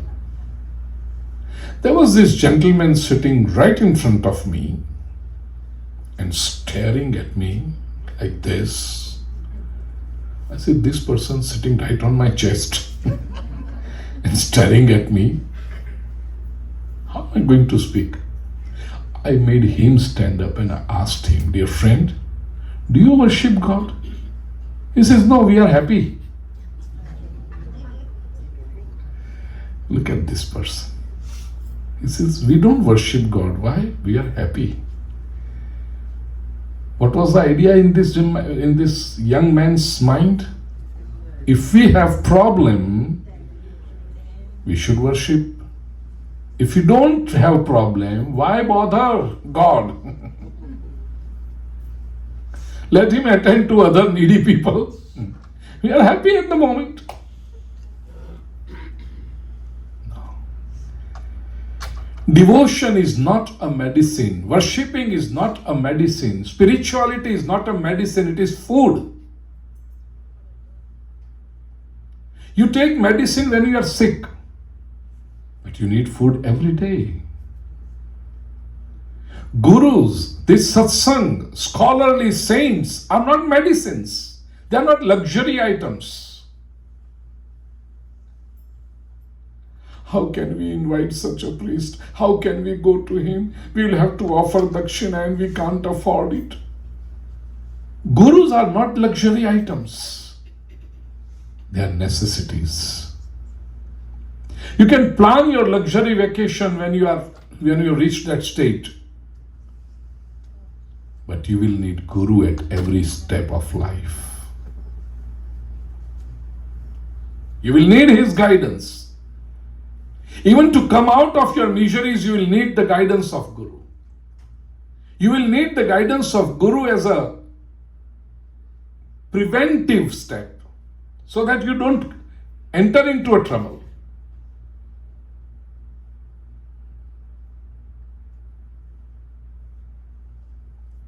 Devotion should be unconditional. And secondly, the word is apratihata. It has two meanings. Apratihata, the first meaning is consistent devotion. Vedantis say tail dharavat. When you pour oil from a bigger vessel to a small bottle, have you seen that flow of oil? Consistent flow. Devotion should be consistent. Devotion cannot be a part-time activity. Have you heard people saying, morning between 7 and 8, I'm extremely devotional person, I worship God. And what do you do for the rest of 23 hours? If you are worshipping for an hour in the morning, what do you do for 23 hours? Devotion, and we have this word, we all know that word, bhakti, right? Bhakta is a devotee. Who is a devotee? Saints say, one who is not vibhakta, even for a moment. Vibhakta means separate from God. Devotion has to be consistent. Remember one thing, they said Narad has divine devotion is supreme love. Sa tasmin parama prema rupa. Can love be part-time? I love you in the morning 7 to 8. Is it love? If I love you, my love is forever. It's consistent. So love cannot be a part-time activity. Devotion cannot be a part-time activity. And other meaning of apratihata is spontaneous, utsfurta. Spontaneous. You cannot make someone a devotee forcefully. By fear, by threat, by temptations. That cannot work. As love cannot be forced, it has to be spontaneous. Similarly, devotion cannot be forced. It has to be spontaneous. If a person is... Do you know Hanuman Chalisa? You chant it? Yes. Okay. If a person is facing some trouble, problems, financial problems, social problems, family problems, and tired of all these problems, he visits an astrologer. An astrologer says there is a Shani's Dasha, 7 years, Panoti. Heard this name? 7-year period of Shani. Actually 7.5 years, Sade Sati. He says, oh, only 2.5 years have gone, still 5 years you are going to face the same trouble. Oh my God, I'm so fed up in these 2.5 years. Still 5 years? Yes, because the Shani's Panoti is for 7.5 years. Then what should I do? Astrologer initially shows some big expense, but you do this puja, $100,000. Oh, $100,000, I don't have it. Can it be little cheaper? Okay, there is another puja, you perform it, it will cost only 50,000. Only 50,000? I don't have 50,000 too. Can it be still more reasonable? He says, okay, perform this third kind of puja. It will only cost you like $10,000. Oh, astrologer, 10,000 is also... I would have done it, not a problem, but since I'm passing through this problem right now, so can it be a little bit... Okay, 5,000, no, that is also not possible. 1,000, he says, that's not also possible. Okay, then there is one puja which will cost you only $500. 500 is also not possible. It comes down like $100, $50, $11. He says, I don't even have $11 right now. Okay, then go to some temple and when they perform Aarti, put $5 in that. Astrologer, I don't have even $5. Then astrologer, you don't even have $5? No. Go have fun. If you don't have $5, now what worse can Saturn do to you? Nothing bad can happen. But still there is, and you say, bilkul, total free of cost. Just chant Hanuman Chalisa in front of Sri Hanumanji, and Hanumanji will nase roga hare sab pira japata nirantara. So all your problems will go away. Just chant Hanuman Chalisa. Now this person who basically wants to free himself from the clutches of Saturn is chanting Hanuman Chalisa. Would he enjoy it? He will chant like Jai Hanuman Jnana Guna Sagar Jai Kapis. When will these 5 years complete? I am so much fed up with Saturn. Shani ki dasha. And the moment this period of 7.5 years is over, he is free from Hanumanji and Hanumanji is free with him.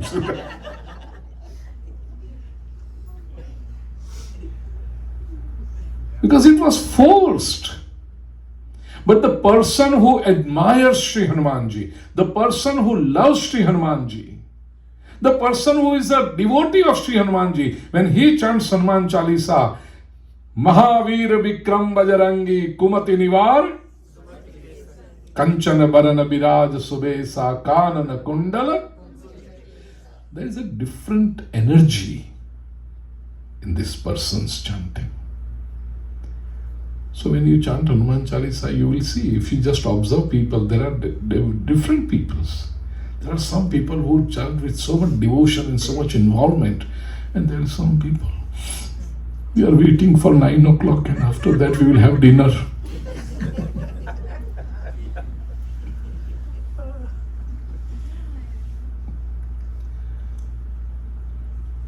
Your laughter says that you have experienced all these things.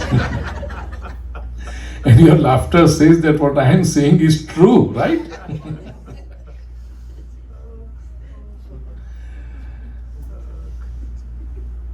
Devotion should be spontaneous. Utspurt.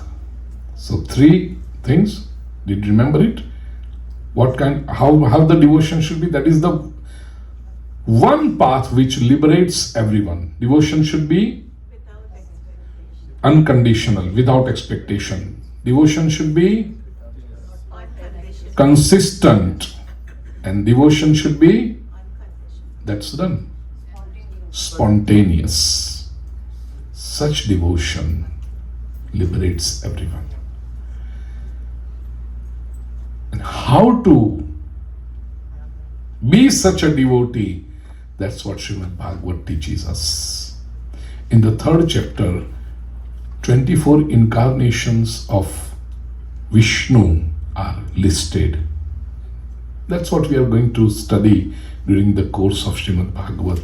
In the 4th and the 5th chapter of the 1st canto, the circumstances in which this holy book is written are narrated. I'll be brief now because I saw the watch. We have to conclude at like 8:45. What time? 8:45? Okay. Maharshi Vyas, a very knowledgeable, very scholarly person, was depressed.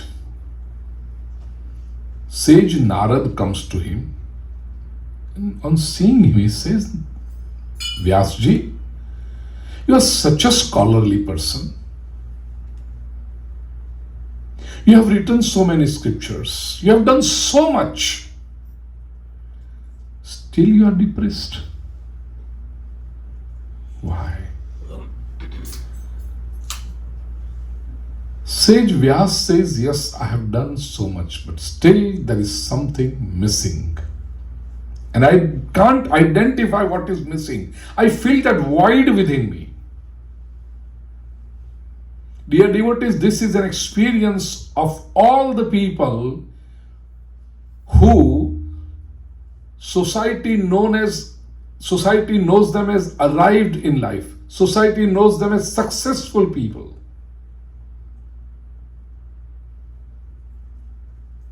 I have been preaching world over since more than 40 years. I have traveled the globe by the grace of God.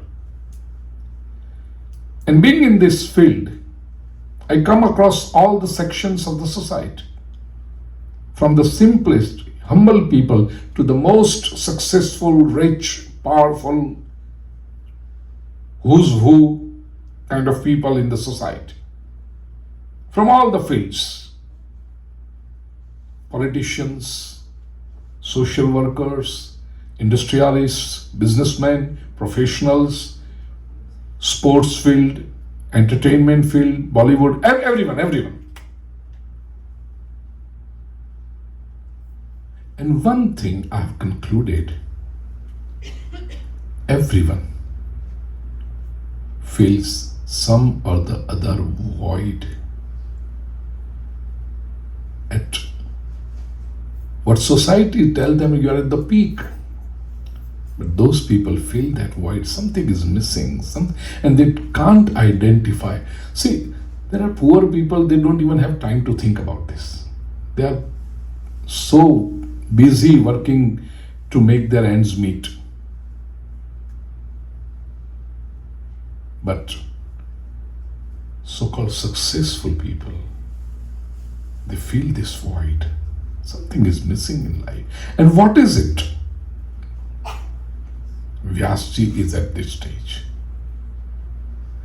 We have done everything. We have performed all that. Someone was saying being dharmic is to perform the duty well.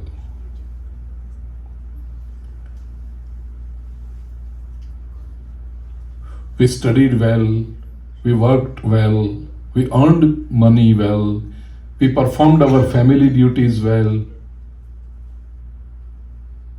educated our children, arranged their marriages, we made sure that they are settled, took care of the grandkids. Everything is done well. But when you sit alone and think, is this the purpose we came on this planet Earth in this body? No, there has to be something bigger, something better. Yes, we are satisfied with what we have done. We are satisfied with our education. We are satisfied with the money that we have earned. We are satisfied with the family that is. We are satisfied with our children, grandchildren, everything. We are satisfied. No complaints. But something is missing. Naradji says to Sage Vyas that till now, the books that you wrote, I want to avoid this word scripture, that's why I use the word books, holy books that you wrote, anthologies that you wrote. They describe the ways to reach the Supreme. But merely by describing the way, nobody begins the journey. Like, tell me some place of interest here in Florida. Disney World. Huh? Disney World. Disney World. Okay. 10 people, one after the other, come here in front and they describe how to reach Disney World. One person will say you take this highway, go there. Other will say you take a train. Third will say you take a flight. Fourth one say there is Greyhound. Is that it? Yeah. Okay, you can take a Greyhound.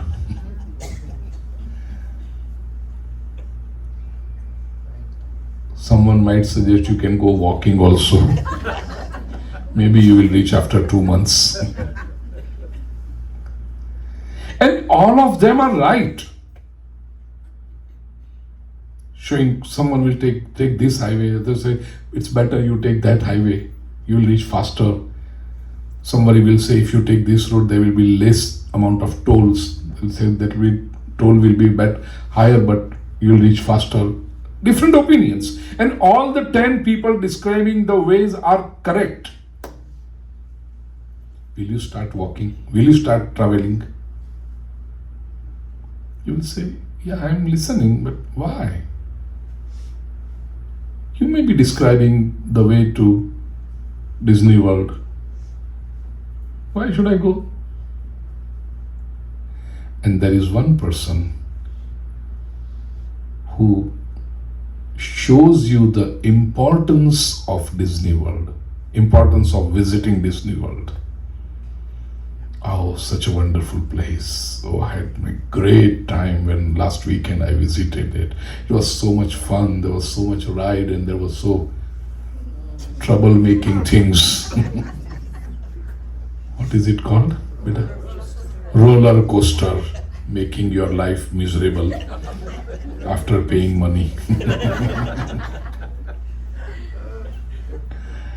And there was such delicious food. Oh, the hotel that we stayed in was so great. The breakfast that served. He praises Disney World to such an extent. You are in US, you are in Florida, you are not going to Disney World. Come on, man, come on. You are wasting your life. He shows the importance of Disney World to such an extent. And people will ask, oh, Disney World is so great. Yeah, how to get there? He says, I don't know, I went with someone. I don't know the way. Don't worry, we'll find the way. But now after listening to you, we want to visit Disney World. We want to have the experience as you did. They will find the way for themselves. Correct?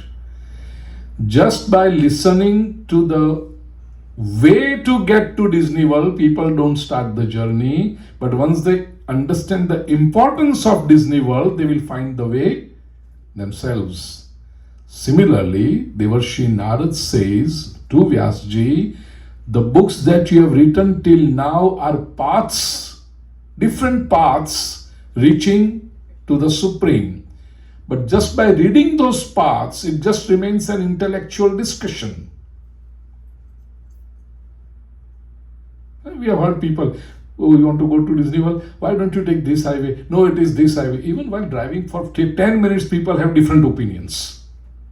Husband says, let's take this one. Wife says, no, take right. And there is a shortcut there. For a distance of 5 miles also, you have various opinions about the path. But once you know the importance of the destination, people will find the path themselves. Srimad Bhagavat, as inspired by Devarshi Narad and written by Maharshi Vyas, it shows you the importance of being one with the Supreme. It creates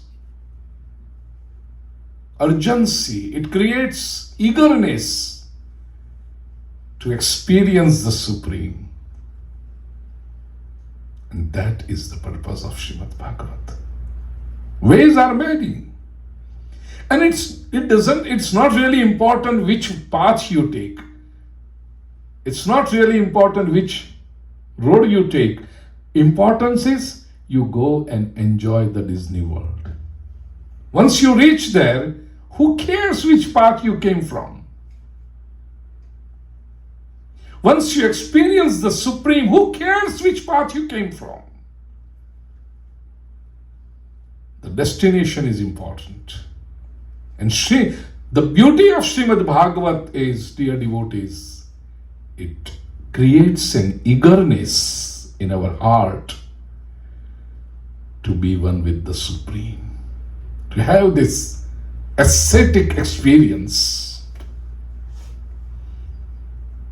Sage Vyas wrote this divine anthology, and that is Srimad Bhagavat in front of you. While receiving me today here, all the ladies, they carried this holy book on their head. Why?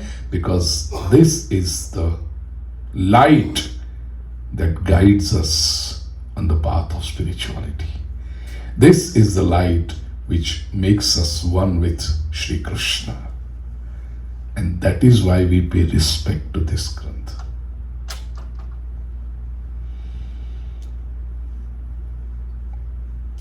Now comes the story of the listener of this Granth, Ashwatthama, birth of Parikshit. Ashwatthama had promised Duryodhana. Now this is the little reference of Mahabharata. Ashwatthama, son of Dronacharya, guru of Duryodhana and Pandavas. Ashwatthama was close to Duryodhana, and he had promised. Now Duryodhana always wanted that there should be no Pandav on this earth. Duryodhana could not do it in his lifetime.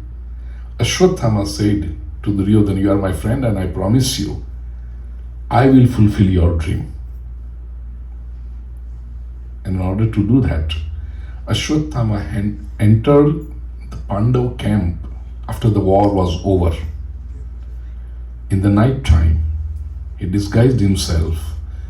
He went into the Pandav camp and he saw 5 men who looked exactly like Pandavas, and he killed them. Ashwatthama ran away. In the morning, it came to light that 5 sons of Draupadi, born of each Pandav, were killed. So what Ashwatthama thought as Pandavas were actually 5 sons of Draupadi, Can you imagine the agony? Can you imagine the sorrow? 5 young sons were killed. Sri Krishna and Arjuna went. They defeated Ashwatthama, tied him with ropes and brought him in front of Draupadi and said, Draupadi, you tell how this man should be punished. In Mahabharata, Draupadi is vindictive. You might not have read Mahabharata, but you might have seen the TV serial of Mahabharata. You might know the stories of Mahabharata. Where Draupadi is vindictive, she wants to take revenge all the time. But in Srimad Bhagavat, Draupadi is transformed. Here, the man who killed her 5 sons are tied with ropes. And he will be punished whatever Draupadi says. Draupadi tells Pandavas, Muchyata Mesha, free this man. Let him go. Why? Draupadi gives 6 reasons. Now, because of paucity of time, I am not going through the detail of these reasons, but Draupadi says that I am seeing my 5 sons' dead bodies in front of me, and only I know how much pain I am going through. If you kill Ashwatthama, his mother will experience the same pain. Pain is no different, that if you lose your 5 sons, you have 5 pounds of pain, and if you lose 1 son, you have only 1 pound of pain. Pain is the same. Draupadi says, as a woman, as a mother, I feel nobody should suffer what I am suffering right now because of loss of my sons.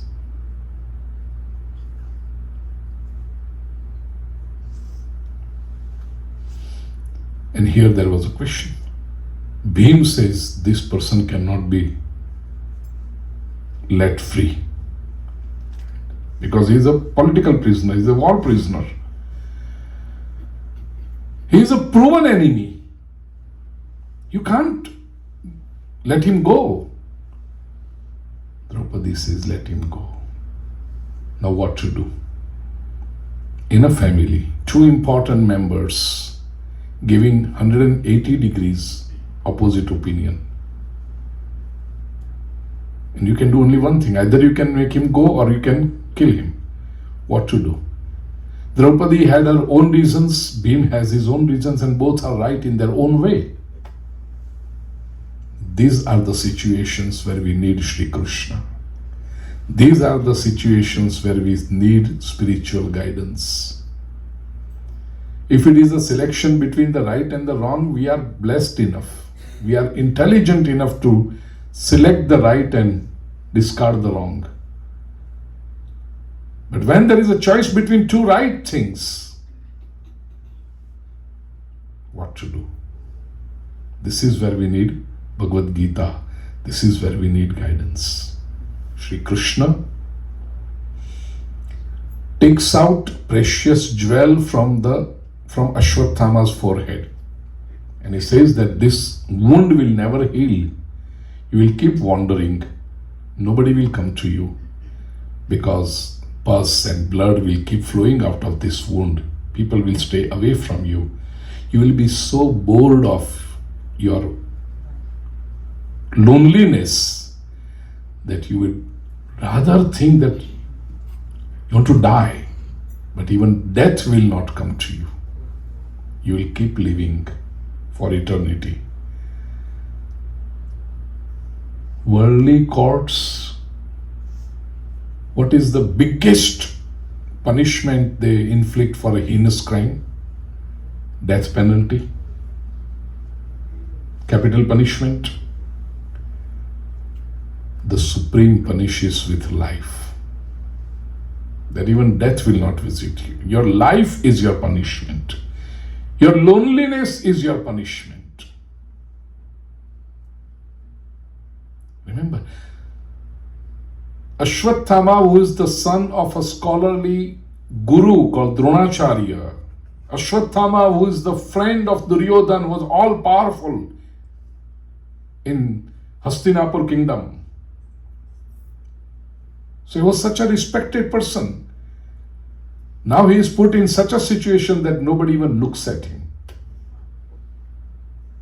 Isn't it a big punishment for a respectable person to stay in a life where everyone ignores him? Nobody gives importance to him.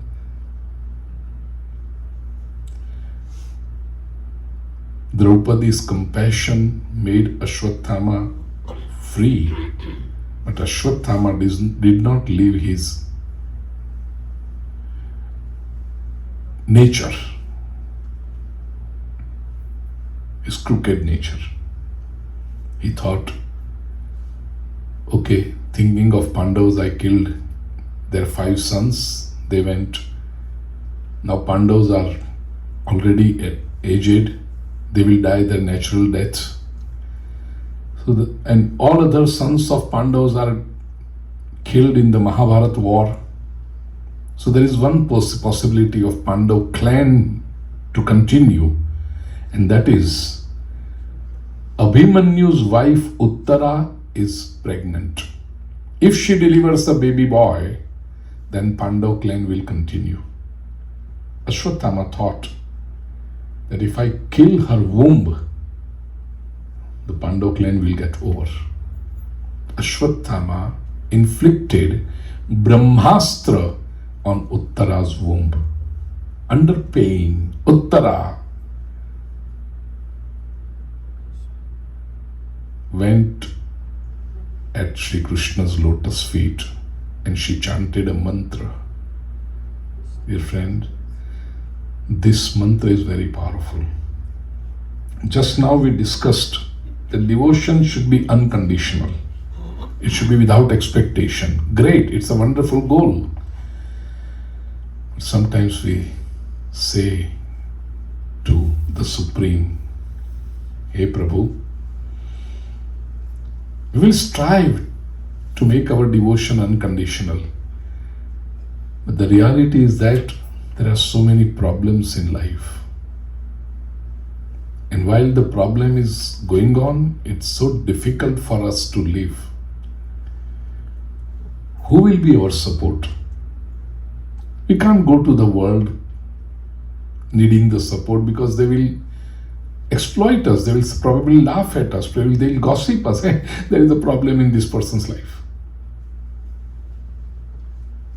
And dear God, you also say that we cannot ask anything from you. You are our Father.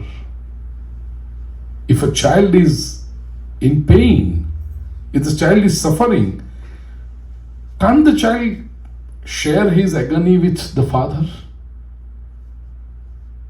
We treat you as a father, dear God. Sri Krishna says, if you have such deep faith in me, come at my lotus feet. I will deliver you. I will make sure that you are out of the trouble. And for that, there are various mantras in Srimad Bhagavat. There are various anushtan in Bhagavat. And this is one of them. When you have sudden problem, unexpected problem, you can chant this mantra. Problems are of 2 types. A, problems that you know that they are coming and you prepare yourself. Like at the age of 40, you know that at 65 you are going to retire. The body will not work as well it works at 40.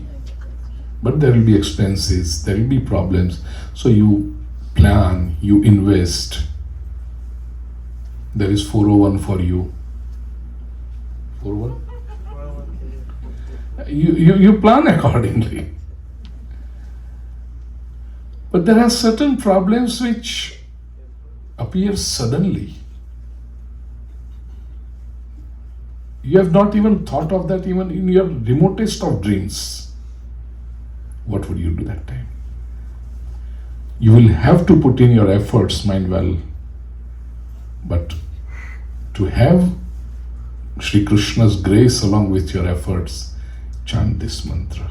And also this mantra is helpful for expectant mothers. Those 9 months are very sensitive in a lady's life. It's said that after every pregnancy, the mother gets a new life. She delivers a new life, but also she gets a new life. So in these 9 months, if the lady's health should be good and she delivers a very healthy, intelligent, emotional child, this mantra is to be chanted. In Gujarati it's 111 and in English page 112 verse 8, Uttara. I will say a chant and you will repeat that so that the chanting is proper, pronunciation is clear. Pahi pahi mahayogin,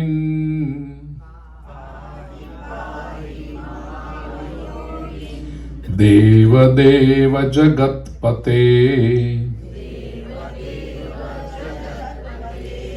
Nanyam Tvadabhayam Pashye, Yatra Mrityuh Parasparam.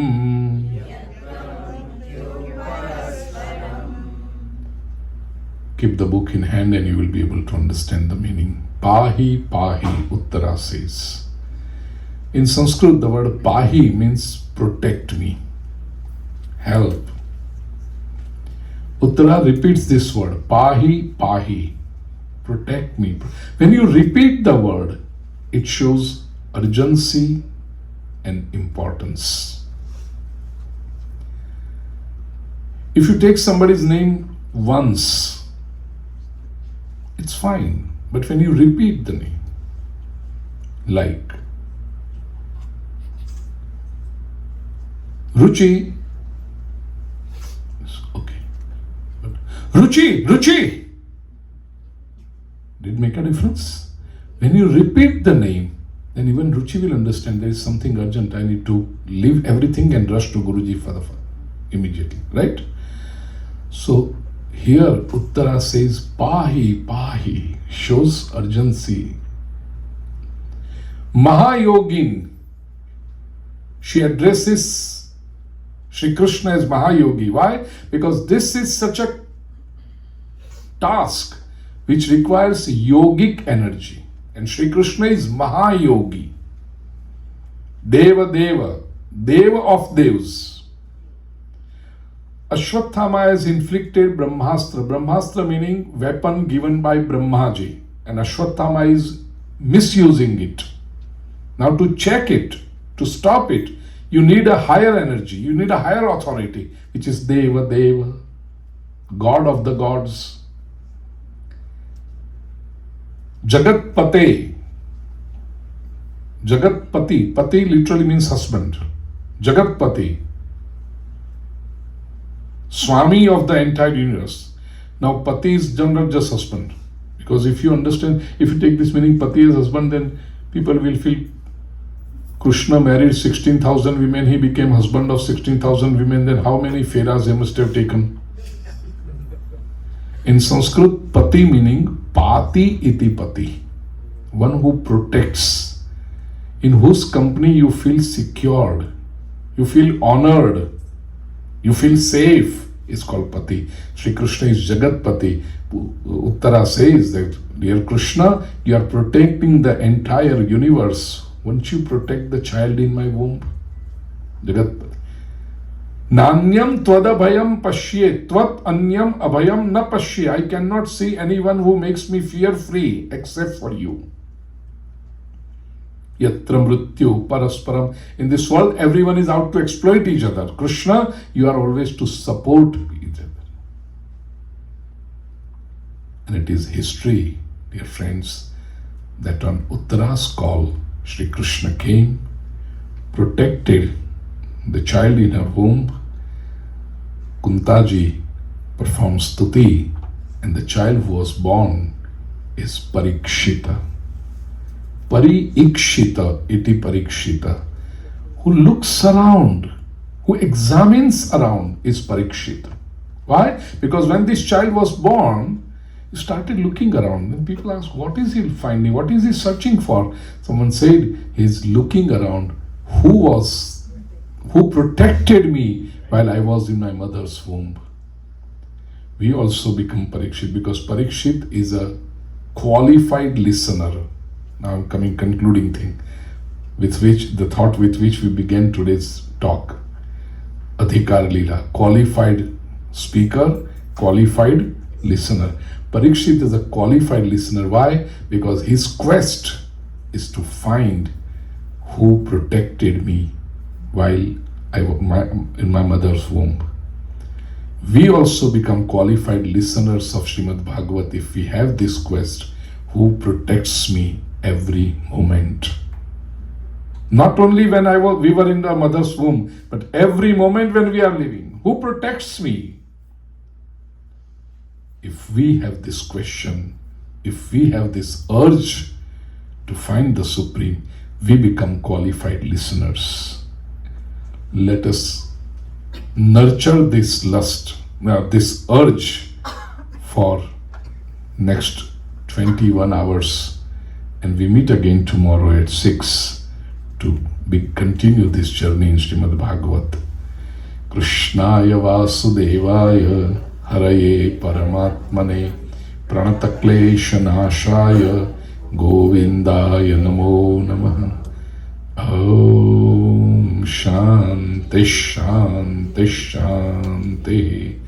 Boliye Shri Krishna Kanhaiya Lal Ki, Shri Lakshmi Narayana Deva Ki Jai.